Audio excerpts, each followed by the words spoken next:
once you've been up there, you know you've been someplace. What if the squeaky clean golden age of Hollywood was actually one giant closet, where your favorite screen gods and goddesses were bedding both men and women, while studios paid off tabloids to stay silent? These 13 legends didn't just experiment. They ran full-blown double lives, juggling secret same-sex lovers, fake marriages, and underground networks that could have torpedoed their careers in a single scandal. From the jaw-dropping first encounters nobody talks about to the career-ending fallout and the hidden pain that haunted them till death. This is the no-holds-barred investigative exposé that will make you rewatch every classic film with new eyes. Stay until the final name, because the last story is pure career suicide. That men do lives after them, the good is often turret with their bones, so let... Marlon Brando. Now, most people have never heard that Marlon Brando's very first sexual experience at age 19 was with a male theater director in New York who promised to help him break into acting, long before he ever stepped on a Broadway stage.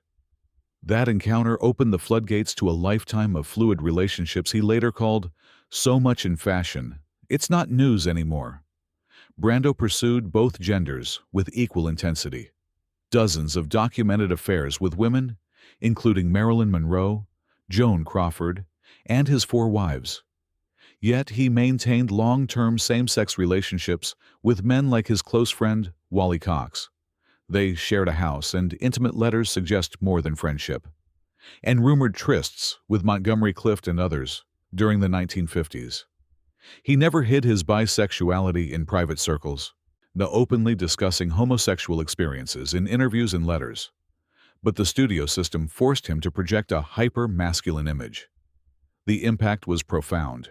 His marriages crumbled under the weight of constant infidelity.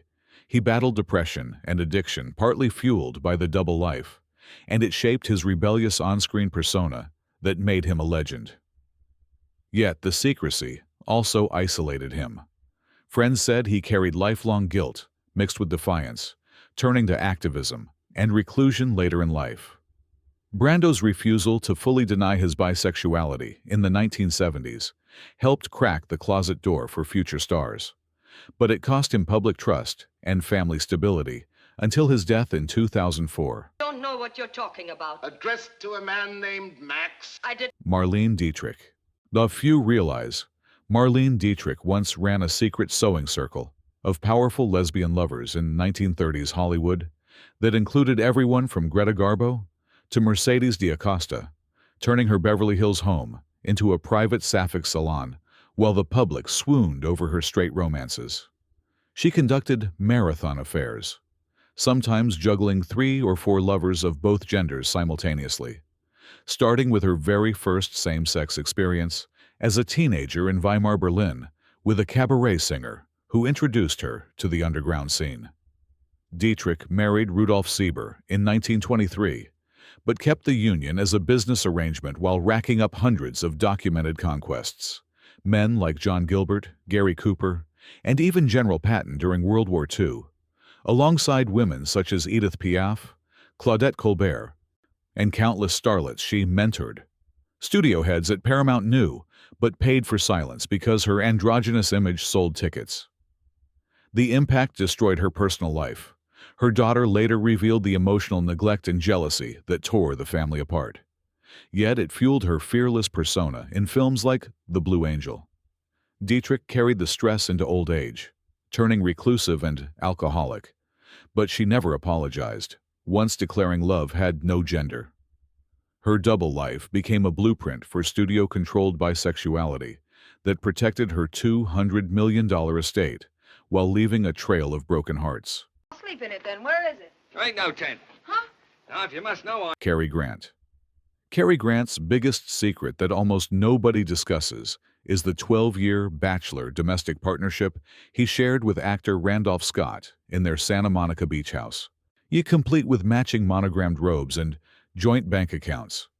Something biographers now call a full romantic marriage hidden in plain sight. His first same-sex experience happened in the late 1920s with a vaudeville performer who helped him get to Hollywood long before his 5 straight marriages. Grant conducted affairs with both genders throughout the 1930s and 40s. Men including Scott, Randolph's exes, and rumored encounters with other leading men, while publicly romancing women like Virginia Cherrill, Barbara Hutton, and Diane Cannon.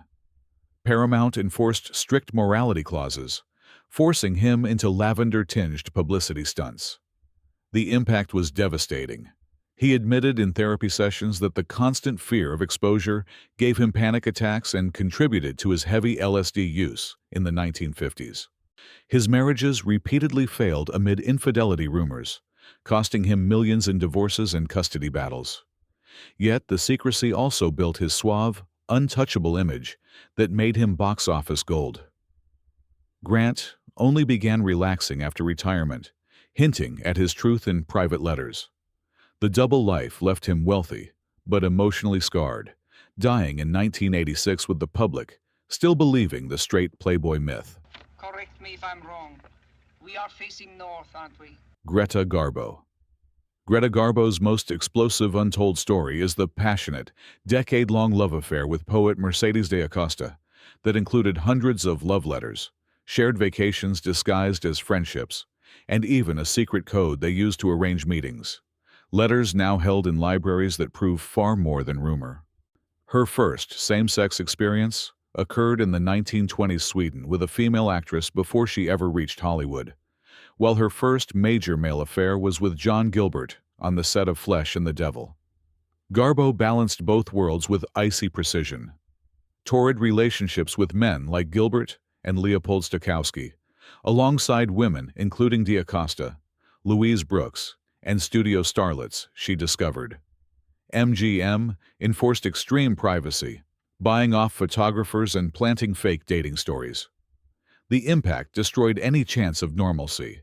She became a notorious recluse by age 40, refusing interviews and hiding in New York, partly because the constant fear of exposure triggered severe anxiety and depression. Her bisexuality cost her the family she secretly craved, leaving her isolated with millions, but no one to trust. Garbo died in 1990, still refusing to confirm or deny, but the letters reveal a woman who loved fiercely across genders and paid for it with lifelong loneliness. You say one thing, he says another, and everybody changes back again. James Dean. James Dean's darkest secret that rarely surfaces is how, as a struggling 19-year-old in New York, he allegedly prostituted himself to older male producers and agents for roles and rent, something his early mentor, Rogers Brackett, openly confirmed in private diaries. His first same-sex affair was with Brackett himself in 1951, while his first major female relationship was with actress Pier Angeli. Dean moved fluidly between both worlds during his brief career, documented male lovers including Brackett, and rumored encounters with Marlon Brando and others, alongside high-profile girlfriends like Elizabeth Taylor and Ursula Andress. Warner Brothers. They buried everything under morality clauses and fake publicity dates. The impact was tragic. Dean's bisexuality fueled his tortured, restless screen persona that made him an icon. But it also fed his self-destructive behavior, heavy drinking, and fatal risk-taking behind the wheel. Friends said the secrecy created constant shame that he numbed with drugs and speed. His death at 24 in 1955 froze the legend in amber, preventing any public reckoning. But biographers now argue the double life shortened his life by amplifying his inner demons. Dean remains the ultimate symbol of Hollywood's deadly closet. And I love it. I feel at last something's happening to me. Katharine Hepburn. Katharine Hepburn's least-known bombshell is her long-term romantic relationship with socialite Laura Harding in the 1930s, complete with shared homes and vacations, while she simultaneously carried on her 26-year affair with married co-star Spencer Tracy. Her first same-sex experience happened at Bryn Mawr College with a female classmate, while her first major male romance was with director John Ford. Hepburn balanced both genders openly within her inner circle, affairs with women including Harding and rumored others, alongside Tracy and earlier male lovers. RKO Studios tolerated it because her independent image already defied norms, but they still planted fake engagement stories. The impact was complicated. She maintained a 26-year lavender dynamic with Tracy that the public adored. Yet her female relationships gave her emotional stability Tracy never could. Biographers say the secrecy protected her career, but left her with profound loneliness after Tracy's death. Hepburn lived to 96, never confirming anything publicly. Yet her letters and friends' accounts paint a woman who loved without limits and paid for it with isolation. Her bisexuality became part of her legend as the ultimate, strong, independent woman who played by her own rules. Haven't embalmed anybody in 6 years. Why should we start now? Vincent Price. Vincent Price's own daughter, Victoria, publicly confirmed in interviews what few fans know. Her father struggled deeply with his bisexuality throughout his life, describing it as a torment he tried to suppress while still acting on it. His first same-sex experience occurred in the 1930s with a fellow actor during his London theater days, thus while his first major female affair was with his first wife. Price conducted affairs with both genders for decades. Men, including several Hollywood insiders during the 1940s and 50s, alongside 3 marriages to women and numerous documented female lovers. Studios kept it quiet because his horror gentleman image sold tickets. The impact haunted him. His daughter revealed he carried lifelong guilt and sought therapy, yet he never stopped. The double life contributed to 2 divorces and strained family relationships, but it also fueled the campy, theatrical style that made him a cult icon. Price died in 1993, still wrestling with the secret, but his daughter's honesty finally lifted the veil. His story remains one of the most honest confessions of the internal war many Golden Age stars fought in silence. I'm sorry, Mother. I didn't mean to insult you. Anthony Perkins. Anthony Perkins' most shocking, untold detail is how he spent the 1950s in a string of intense same-sex relationships, including a passionate affair with Tab Hunter, before abruptly marrying Barry Berenson in 1973 and fathering 2 sons while still grappling with his past. His first same-sex experience happened as a teenager in boarding school, while his first major female romance was a publicity arrangement. Perkins lived a textbook double life. Numerous male lovers documented in biographies during his psycho years, balanced with studio-arranged female dates and, later, his marriage. Paramount and later studios enforced total silence under morality clauses. The impact was brutal. He entered conversion therapy in the 1960s, trying to cure himself, suffered severe depression, and his marriage became a public shield that friends said left him emotionally exhausted. Perkins died of AIDS in 1992, his bisexuality finally revealed only after his death. The closet cost him peace of mind, but built the nervous, tormented screen persona that made Psycho terrifying. His story is one of the most tragic examples of how the studio system literally shortened lives. We're through playing with you, Manny. You owe... Clark Gable. A little-known 2014 biography dropped the bomb that Clark Gable had at least one documented same-sex relationship in his early vaudeville days with a male chorus boy who helped him perfect his macho swagger. His first major female affair was with actress Franziska de Leo, while he balanced both worlds quietly. Gable conducted discreet affairs with men during the 1920s and occasional rumored encounters later, now alongside his famous marriages to Carole Lombard and others. MGM paid huge sums to kill stories because Gable was their biggest male star. The impact was hidden but real. His hyper-masculine image became both his fortune and his prison, forcing him to overcompensate with womanizing and heavy drinking. Friends said the secrecy contributed to his emotional distance in marriages. Gable died in 1960, with the public still believing the King of Hollywood was straight. But the biography finally exposed how the studio manufactured his entire persona. His bisexuality remained one of the most successfully buried secrets of the Golden Age. She's just a lowbrow. She knows perfectly well. Clifton Webb. Clifton Webb operated as one of the most openly gay actors in private Hollywood circles, while the studios forced him into a completely fabricated straight image for decades. His first same-sex relationship began in the 1910s with a fellow dancer, and he never had a documented female lover. Webb lived with his mother until her death, but maintained long-term male partnerships that everyone in the industry knew about. 20th Century Fox tolerated it only because his sophisticated, witty persona sold sophisticated comedies. The impact was bittersweet. He achieved massive success in films like Laura, but remained emotionally tied to his mother in a way biographers call compensatory. The double life never fully destroyed him because he refused to marry for cover, yet it kept him from true personal happiness. Webb died in 1966, his sexuality acknowledged only in private circles. His story proves even open stars in the studio era still paid a heavy emotional price. You're not worried about the verdict, are you? It's not their judgment that worries. Charles Laughton. Charles Laughton's wife, Elsa Lanchester, openly admitted their marriage was a lavender arrangement. She had her own queer relationships while he pursued men exclusively. Yet the public bought the happy couple act for decades.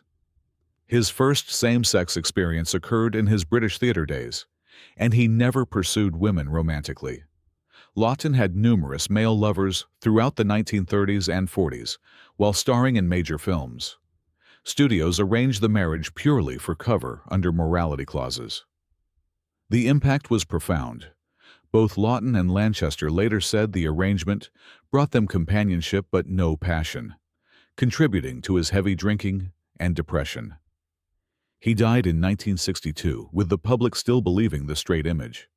Their story remains the most famous example of a mutually beneficial lavender marriage that protected two careers while denying both real love.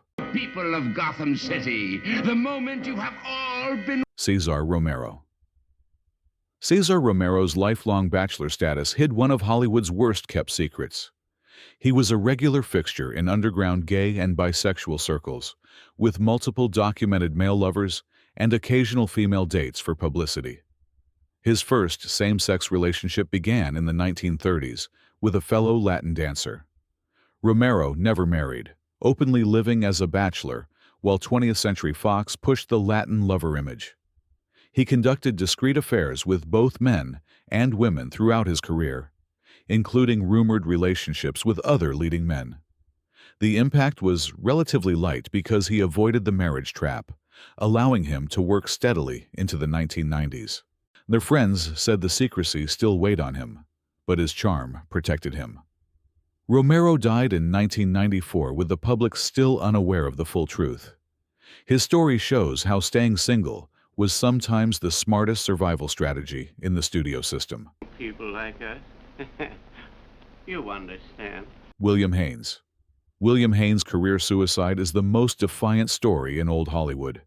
He refused MGM's demand to end his 14-year open relationship with sailor Jimmy Shields, choosing love over stardom and becoming one of the first major stars to walk away rather than enter a lavender marriage. His first same-sex relationship was with Shields in the 1920s, and he never pursued women. Haynes lived openly with Shields while starring in silent hits, hosting lavish parties attended by other queer stars.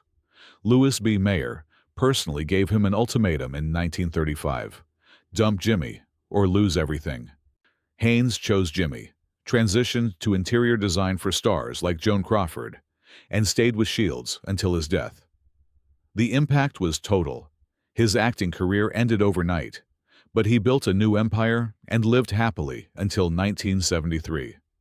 Their story remains the ultimate proof that one man beat the studio system by simply refusing to hide. Haynes' defiance paved the way for later generations, making him the unsung hero of this entire list. Which story hit you hardest? Do you think they were cowards for hiding or heroes for surviving? Comment below and be honest about whether you could have done any better in their shoes.